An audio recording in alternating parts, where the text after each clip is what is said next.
नमस्कार। दिल से दिल तक हेल्दी हार्ट टॉक शो पर आप सभी का बहुत स्वागत है। आपके साथ हूं मैं लवीना राज। दिल से दिल तक हेल्दी हार्ट टॉक शो हर भारतीय को हृदय रोग के बारे में शिक्षित और साथ ही जागरूक करने की एक पहल है। आंकड़े ये बताते हैं कि भारत में पश्चिमी देशों के मुकाबले की अगर बात की जाए तो लोग 10 साल पहले ही हृदय रोग से यहाँ पर पीड़ित हो जाते हैं। और इसके अलावा अगर समझा जाए तो भारत में हर 33 सेकंड में एक आदमी की हार्ट अटैक की वजह से मौत भी हो जाती है। और इसीलिए भारतीयों को हृदय रोग से बचाने और साथ ही उन्हें इस रोग के बारे में जागरूक करने के लिए देश के सम्मानित इंडियन मेडिकल फ्रेटर्निटी के साथ मिलकर दिल से दिल तक हेल्दी हार्ट टॉक शो अभियान की शुरुआत 2018 में ही कर दी गई थी। दिल से दिल तक हेल्दी हार्ट टॉक शो को लाखों भारतीयों ने सराहा भी है और हजारों भारतीय इस अभियान से जुड़ भी चुके हैं, जिसे देखते हुए हर रविवार को दोपहर 12:30 बजे जी हिंदुस्तान के मंच पर भारत के सुप्रसिद्ध हृदय रोग विशेषज्ञ एकजुट होते हैं और एकजुट होकर हेल्दी हार्ट लाइफस्टाइल के बारे में चर्चा करते हैं। और इस श्रृंखला में आज हमारे बीच देश के जाने माने प्रसिद्ध हृदय रोग विशेषज्ञ डॉक्टर शैलेंद्र त्रिवेदी जी और साथ ही डॉक्टर विनोद सोमानी और इनके अलावा डॉक्टर नितिन मोदी और साथ ही डॉक्टर अनिरुद्ध व्यास इंदौर से हमारे साथ जुड़ रहे हैं, जो कि हमें हृदय रोग के बारे में बचाव के साथ साथ उसके उपचार के बारे में और ज्यादा जानकारी देंगे और हार्ट हेल्दी लाइफस्टाइल के विभिन्न पहलुओं पर भी आज हमसे चर्चा करने वाले हैं। तो चलिए चर्चा की शुरुआत करते हैं। सबसे पहले डॉक्टर शैलेंद्र त्रिवेदी जी, आपसे मेरा सवाल रहेगा, आंकड़ों की अगर माने तो भारत में हृदय रोग की संख्या में लगातार वृद्धि देखने को मिल रही है। इसके लिए कौन से कारण जिम्मेदार हो सकते हैं और वर्तमान समय की अगर बात की जाए तो वर्तमान समय में आप जीवन शैली में किन बदलाव की सलाह देंगे और हार्ट अटैक के निदान के लिए ईसीजी की अगर बात की जाए तो ये ईसीजी कितना विश्वसनीय है? हमारे देश में हृदय रोग से संबंधित जो बीमारी है वो काफी संख्या में बढ़ती जा रही है। तो ये बात आपकी सही है कि यंग लोगों में खासकर यहाँ पर जो नंबर है हमारे देश में बढ़ रहा है, इसका कुछ तो कारण है जेनेटिक, जो एशिया पैसिफिक रीजन में ये देखा गया है कि यह बीमारी थोड़ी कम उम्र में होती है। ये एक एपिडेमियोलॉजिकल फैक्ट है। लेकिन इसके अलावा हमारे देश में युवा लोगों में कभी पाश्चात्य रहन सहन का ज्यादा उपयोग, तंबाकू या स्मोकिंग का उपयोग ज्यादा करना, एक्सरसाइज नहीं करना और खान पान में ध्यान नहीं रखना, ये कुछ ऐसे कारण हैं जिनकी वजह से हृदय रोग से संबंधित बीमारी हमारे देश में यंग एज में हो रही है। और इससे बचाव के लिए मेरा यही सुझाव रहेगा कि खासकर युवा वर्ग, पर्टिकुलरली हमें बचपन से ही बच्चों में ये आदत डालनी चाहिए कि वे नियमित रूप से व्यायाम करें। नशे की आदत हमारे यंग लोगों में काफी बढ़ती जा रही है, तो उससे बचें और नियमित रूप से किसी न किसी तरह का व्यायाम, जैसे कि घूमना है, साइकिलिंग करना है, स्विमिंग है, ये सब करना आवश्यक है। किसी भी पेशेंट को यदि चेस्ट पेन होता है या हमें शंका है हृदय रोग की, तो पहला इन्वेस्टिगेशन जो किया जाता है वो ईसीजी ही होना चाहिए और बड़ा उपयोगी टेस्ट है। सिर्फ ये बात है कि इसकी स्पेसिसिटी, यानी कि यदि बीमारी है तो ईसीजी अबनॉर्मल है तो बीमारी होने की संभावना काफी रहती है, और ईसीजी नॉर्मल है तो हम ये नहीं कह सकते कि हृदय रोग से संबंधित बीमारी नहीं है, तो उसमें कुछ आगे और टेस्ट करने पड़ते हैं। लेकिन ईसीजी किसी भी हृदय रोग को पकड़ने के लिए, खासकर हार्ट अटैक की तकलीफ को पकड़ने के लिए एक बहुत अच्छा और सबसे पहला टेस्ट होता है। बिल्कुल, यानी कि अगर अपनी लाइफस्टाइल को सुधारा जाए, सही किया जाए तो हृदय रोगों से बचा जा सकता है। डॉक्टर विनोद सोमानी जी, आपसे मेरा सवाल रहेगा, एक मरीज के रूप में आप दिल के दौरे की पहचान आखिर कर कैसे सकते हैं और व्यक्ति को बचाने के लिए क्या कोई तुरंत ऐसे उपचार हो सकते हैं, कोई विकल्प हो सकते हैं जो उपलब्ध हो? ऐसा है, दिल का दौरा जब पड़ता है तो कुछ जो किताबों में भी लिखा है कि कुछ सिम्टम्स आपको होते हैं, जैसे कि सीने में जकड़न होना, सीने में दर्द होना, बाएं हाथ की तरफ दर्द होना, कंधे में दर्द होना, बहुत पसीना आना, घबराहट होना, बेचैनी होना, ये सारे लक्षण हार्ट अटैक के हैं, मतलब दिल के दौरे के हैं।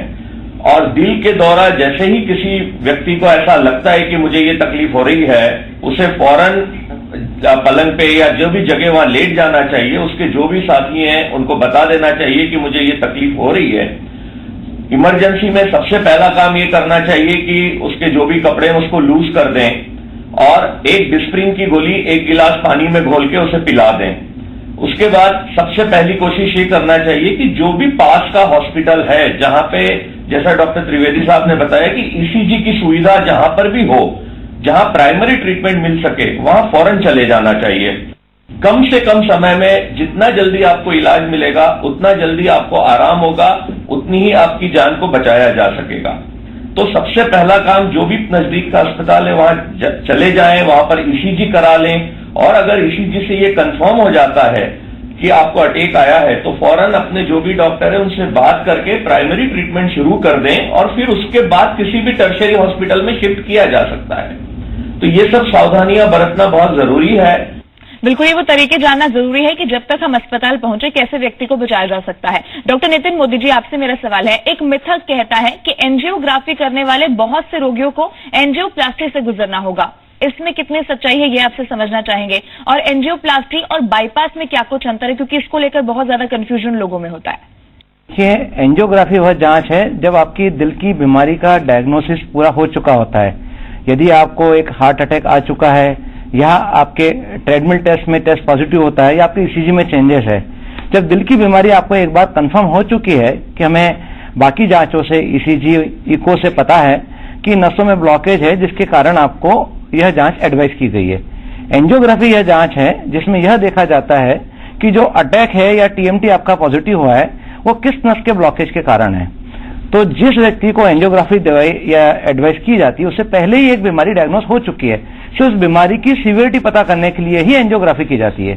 तो अगर हम किसी को एंजियोग्राफी एडवाइस कर रहे हैं तो उसके बाद उसको ब्लॉकेज ज्यादा निकलना कि उसके हिसाब से एंजियोप्लास्टी या बाईपास का एडवाइस की पॉसिबिलिटी होती है। बाईपास और एंजियोप्लास्टी में यह फर्क है कि एंजियोप्लास्टी में जिस जगह नली में ब्लॉकेज है उसी जगह अंदर से एक बलून डालकर उसे फुला दिया जाता है, वहां रास्ता बना दिया जाता है और एक स्टेंट लगाते हैं जो एक पेन के अंदर स्प्रिंग होता है उस तरीके का होता है, जिससे वापस वो नस फिर से कोलेप्स ना हो। तो यह एंजियोप्लास्टी है। और बाईपास सर्जरी यह होती है कि अगर वो नस काफी ज्यादा डैमेज है जिसको बलून या स्टेंट नहीं लगाया जा सकता तो एक नई नस लगाते हैं जो आपके शरीर में हाथ से, पैर से या सीने के अंदर से निकालकर जो ब्लॉकेज वाला हिस्सा है उसके आगे जोड़ते हैं। इसका मतलब आप जो ब्लॉकेज वाला हिस्सा है उसको बाईपास कर रहे हैं। दोनों पद्धति का मुख्य लक्ष्य यह होता है कि हमें खून को डिस्टल हिस्से, मतलब जो नसबंद है उसके अगले हिस्से में पहुंचाना है।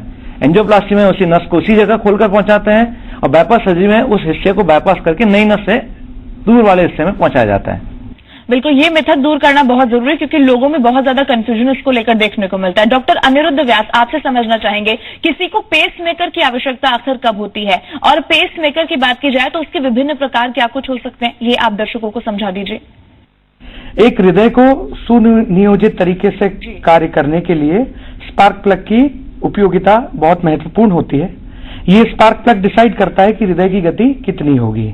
इस स्पार्क प्लग को मेडिकल लैंग्वेज में हम कार्डियक कंडक्शन सिस्टम बोलते हैं। इसमें कोई त्रुटि या बीमारी होने पर हृदय की गति अनियमित और अत्यधिक रूप से या तो धीमी हो जाती है या बहुत तेज हो जाती है। दोनों ही अवस्थाओं में जो हमारा हृदय है वो बराबर अपना कार्य नहीं कर पाता, जो कि है ब्लड को पंप करना पूरी बॉडी में। ऐसी स्थिति में आकस्मिक जान जाने का खतरा रहता है। ऐसी स्थिति में हम शरीर में एक यंत्र लगाते हैं जो इस बीमार और खराब स्पार्क प्लग को बाईपास करके अपना एक इलेक्ट्रिकल सिस्टम जनरेट करता है जिससे हृदय सामान्य रूप से वापस धड़कने लगता है। इसी यंत्र को हम पेसमेकर बोलते हैं। इससे हार्ट नॉर्मल वे में काम कर सकता है। मुख्यतः पेसमेकर 3 प्रकार के होते हैं। एक पेसमेकर वो जो सामान्य पेसमेकर होता है जो हृदय की गति कम होने पर लगाया जाता है, ये 1 तार या 2 तार के होते हैं। दूसरी तरह के पेसमेकर को इम्प्लांटेबल कार्डियक डिफिब्रिलेटर बोलते हैं। जिन लोगों की हृदय की गति बहुत तेज बढ़ जाती है और उन्हें शॉक लगा के हृदय की गति को सामान्य करने की आवश्यकता होती है, ऐसे व्यक्तियों को वो लगाया जाता है। और तीसरा जो पेसमेकर है उसे कार्डियक रीसिंक्रोनाइजेशन थेरेपी बोलते हैं। ये हार्ट फेलियर के मरीज जिनकी हार्ट की पंपिंग कमजोर हो गई है, उनके शरीर में हृदय के इलेक्ट्रिकल तारों को रीसिंक्रोनाइज करके वापस पंपिंग को नॉर्मलाइज करने के प्रयास के लिए लगाया जाता है। ये तीनों पेसमेकर बाएं कंधे के नीचे एक छोटी सर्जिकल तकनीक से डाले जाते हैं। तारों को हार्ट तक वेन्स के द्वारा पहुंचाया जाता है और एक्सरे के पिक्चर में देखा जाता है, और वो जो मशीन है उसे बाएं कंधे के नीचे मांसपेशियों के पास स्किन के अंदर इम्प्लांट करके सिल दिया जाता है ताकि वो बाहर से नहीं दिखे। बिल्कुल, तो पेस मेकर की आवश्यकता कब होती है, कैसे इस्तेमाल किया जाता है, ये आपने बताया। डॉक्टर शैलेंद्र त्रिवेदी जी, आपसे समझना चाहेंगे, क्या दिल को नुकसान पहुंचा सकता है कोविड-19, क्योंकि बहुत सारे मरीज इस वक्त हमने देखे, और एक मरीज को ऐसे में ध्यान क्या क्या बातें रखनी चाहिए? हाँ जी, कोविड-19 दिल के को जरूर अफेक्ट कर सकता है, नुकसान पहुंचा सकता है। यह दो तरीके से हो सकता है। एक तो वायरस डायरेक्टली हृदय की जो मसल है, मांसपेशी है, उसको अटैक कर सकता है, जिससे मांसपेशी कमजोर हो जाती है और हम उसे डॉक्टरी लैंग्वेज में मायोकार्डाइटिस बोलते हैं।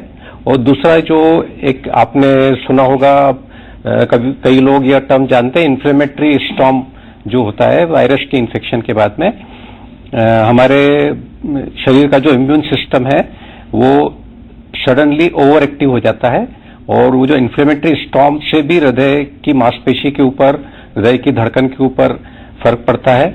और एक और चीज आपने कोविड के समय में सुनी होगी सभी लोगों ने, कि कोविड के मरीजों को ब्लड क्लॉटिंग की समस्या ज्यादा हो जाती है। तो हृदय की धमनियों में भी ऐसा देखा गया है कि ब्लड क्लॉट हो जाता है कोविड के मरीजों को। तो करीब कोविड-19 के 15 से 20% पेशेंट्स में ऐसा देखा गया है कि हृदय का इन्वॉल्वमेंट इन तीनों प्रकार में से किसी न किसी प्रकार से होता है। सावधानी ये रखनी है कि यदि हमें कोविड के सिम्टम्स हैं तो इमीडिएटली अपने फिजिशियन को बताएं। बिल्कुल, ये वो चीजें हैं जिनका ख्याल रखा जा सकता है। डॉक्टर विनोद सोमानी जी, अगर कोई हृदय रोगी कोविड पॉजिटिव है तो फिर उसके उपचार में किसी भी तरह के बदलाव या फिर संशोधन की जरूरत होती है क्या, और अगर होती है तो फिर वो संशोधन क्या कुछ हो सकता है? कोविड ने, सही बताऊं तो, बड़ी मुसीबत खड़ी कर दी है हृदय रोगियों के इलाज में भी, क्योंकि कई अस्पतालों ने जो कोविड पॉजिटिव मरीज होते हैं उनको एडमिट करने से मना कर देते हैं, क्योंकि उनके यहाँ वो आईसीयू फैसिलिटी नहीं होती है जहां कोविड मरीज हार्ट अटैक के साथ एडमिट किए जा सकें। दूसरा, हर हार्ट अटैक के मरीज या हार्ट की बीमारी के मरीज का सबसे पहले वो बोलते हैं कोविड टेस्ट करा के आओ। कोविड पॉजिटिव होगा तो उनको एक अलग जोन में एडमिट करेंगे, नेगेटिव होगा तो जोन अलग होगा। तो ट्रीटमेंट तो करीब करीब वैसा ही रहता है जैसे कि नॉन कोविड पेशेंट का किया जाता है, पर केयर जितनी अच्छी ली जानी चाहिए या ली जा सकती है उतनी नहीं ले पाए कोविड पीरियड में, क्योंकि बहुत सारे लिमिटेशंस थे काम करने के। फिर भी जो एक्यूट हार्ट अटैक के मरीज आते हैं जिनको इमरजेंसी एंजियोप्लास्टी की जरूरत है, उनका इलाज हम लोगों ने करा है। एंजियोप्लास्टी भी करी इमरजेंसी में, कोविड की सारी प्रिकॉशन लेके, पीपीई किट पहन के, हमारी जो ओटीज होती हैं उनको उस हिसाब से प्रिपेयर किया है। पर इस पीरियड में ये बात सही है कि मरीजों को काफी नुकसान उठाना पड़ा है, हम लोग भी काफी परेशान रहे हैं। बिल्कुल, अगला सवाल डॉक्टर नितिन मोदी जी आपसे मेरा रहेगा, क्या हमें, क्योंकि कोविड युग में इस वक्त हम हैं, तो क्या ऐसे में किसी भी एंटी हाइपरटेंसिव दवा ऐसी है जिससे बचने की हमें आवश्यकता है क्या? जब कोविड के बारे में जब नया शुरुआत हुआ था, जब इनका रिसर्च किया गया, तो जो कोविड का वायरस है शरीर में जो उसका प्रवेश होता है वह नाक, गले की या फेफड़े की जो लेयर होती है जिसको म्यूकोसा कहते हैं, वहां से या पेट के म्यूकोसा से प्रवेश करता है। जिस जगह से यह शरीर में प्रवेश करता है उसको एंजियोटेंसिन रिसेप्टर कहते हैं। तो उस रिसेप्टर से इसकी प्रवेश होता है। और ब्लड प्रेशर की दवाइयों में एक खास दवाई होती है, काफी कैटेगरी की दवाई होती है ब्लड प्रेशर की। एक दवाई होती है जिसमें इसी तरीके के रिसेप्टर शरीर की खून की नलियों में भी होते हैं, और रिसेप्टर के खिलाफ एक्शन करने वाली दवाई होती है जो एक anti hypertensive blood pressure lower करने वाली दवाई की तरह यूज की जाती है, और यह दवाई काफी कॉमनली यूज की जाती है। अब जब शुरुआत में जब यह रिसर्च में आया कि यही सेम रिसेप्टर के थ्रू के शरीर में कोरोना वायरस प्रवेश करता है, तो शुरू में काफी था कि यह दवाई बंद कर देना चाहिए या चलने देना चाहिए।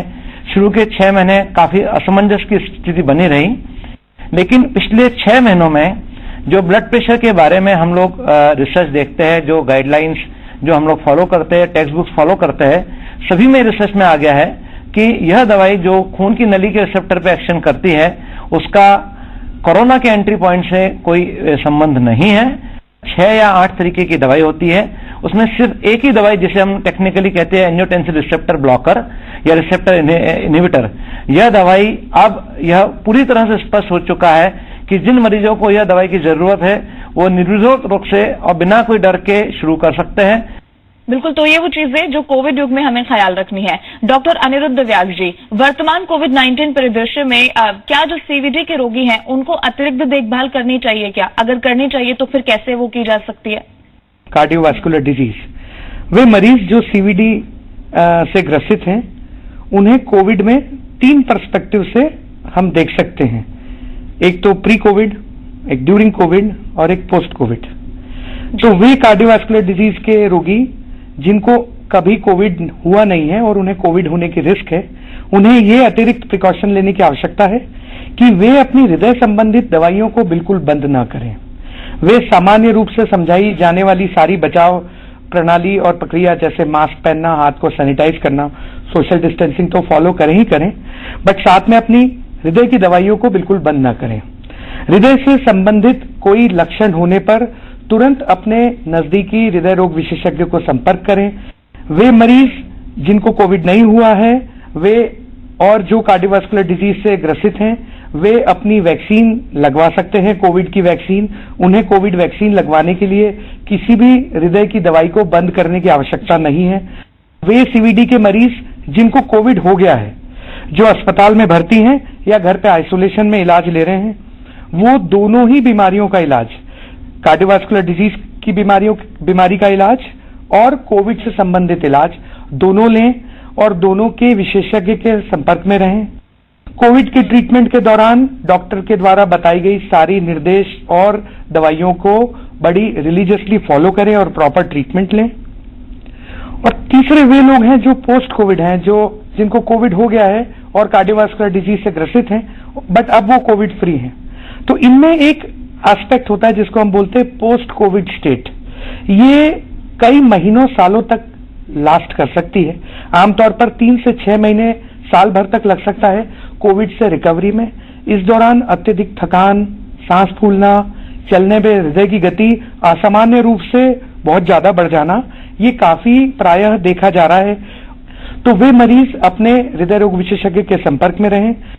बिल्कुल, ये जानकारी बहुत ज्यादा जरूरी है तमाम दर्शकों के लिए जो इस वक्त हमें देख रहे हैं। लेकिन आखिरी में डॉक्टर शैलेंद्र त्रिवेदी जी, एक छोटा सा मैसेज कम शब्दों में हमारे दर्शकों के लिए, जिससे वो ये समझ पाए कि कैसे उन्हें अपने लाइफस्टाइल में सुधार करना है, कैसे हृदय रोगों से बचना है।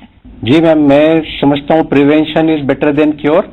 ये पुरानी डिक्टिम है, यानी कि बीमारी का बचाव उसके उपचार से ज्यादा बेहतर है।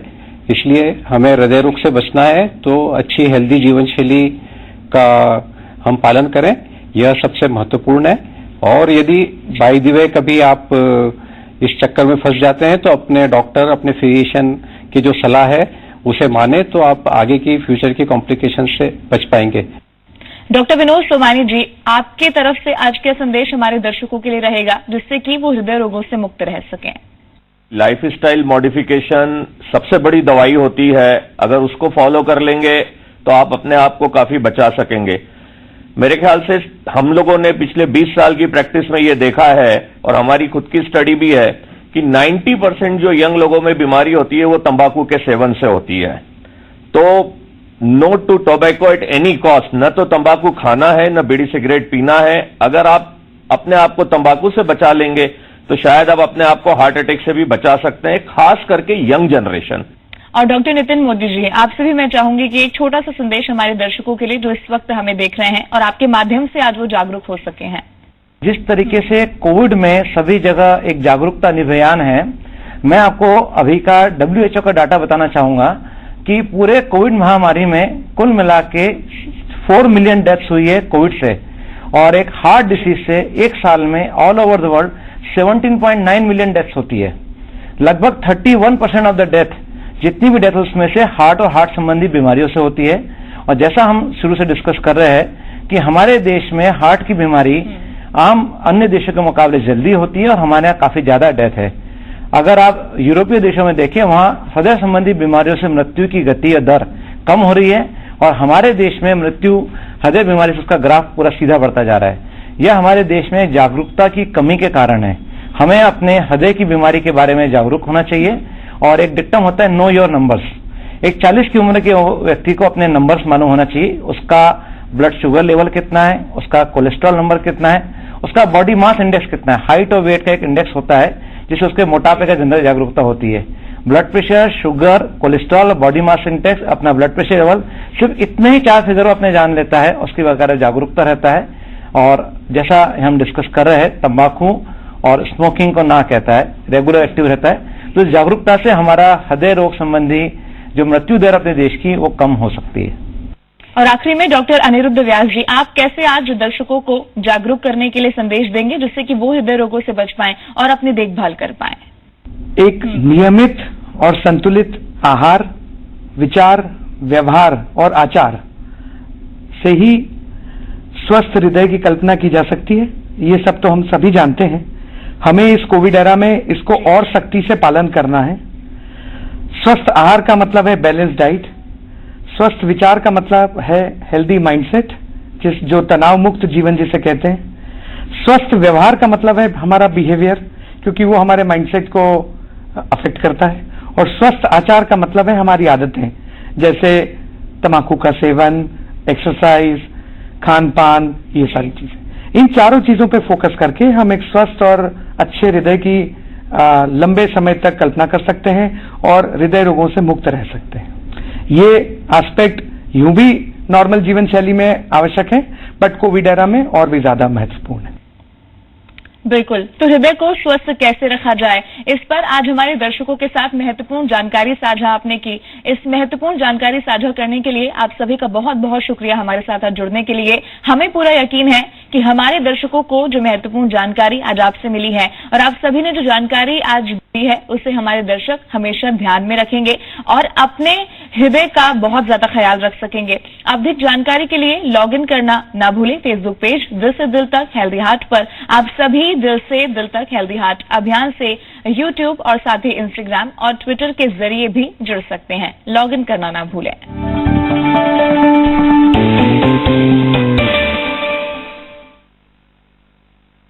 Genuine medicine